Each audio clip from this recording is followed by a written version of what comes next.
I recently sat down with best-selling author and historian Jon Meacham to talk about his newest book, The Soul of America, The Battle for Our Better Angels. Now, this is the one we're talking about today. Define soul for me.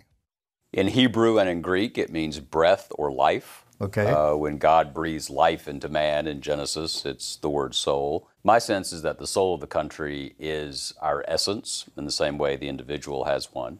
And it's capable of great good and sometimes great evil. And every era is defined by the extent to which the good crowds out the bad, or vice versa. St. John of the Cross wrote something called The Dark Night of the Soul. Do you believe that America is now experiencing a dark night of the soul? I don't. I think that the country is divided and contentious, dispirited and unhappy, but I think that every era has those elements. And if you think of this historically, as opposed to just kind of falling prey to the narcissism of the present, if you look at this in context, this is not like 1968. I'd rather be dealing with Twitter than with the Tet Offensive. And so I think you would very rarely have found an American in the last 242 years who would have said, everything is just right. Everything is perfect. Politicians, should they reflect the values of the people who elect them?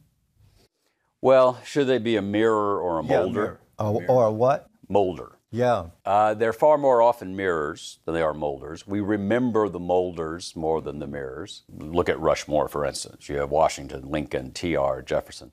It's the people who we write books about, that we think about most, are ones who didn't simply give us what we wanted. They taught us to want something more. Do you believe that politicians today, they're compromising their own personal integrity for political expediency? Are politicians guilty of political expedience? That's the air they breathe.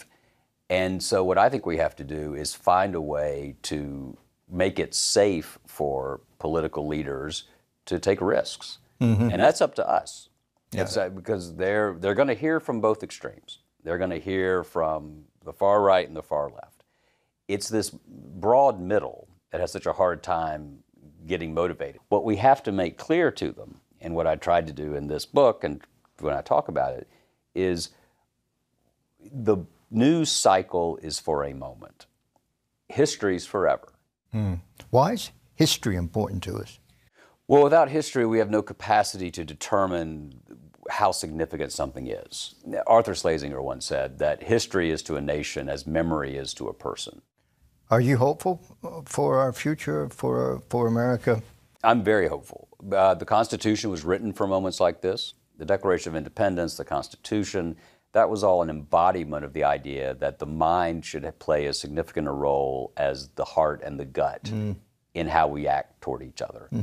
And if you want to be totally true to the founding principles of the country, you have to evaluate each statement, each moment, not on who's taking that stand, but whether the stand is worth taking. So we press on, Jon. Always. Always. Thank you. Thank you.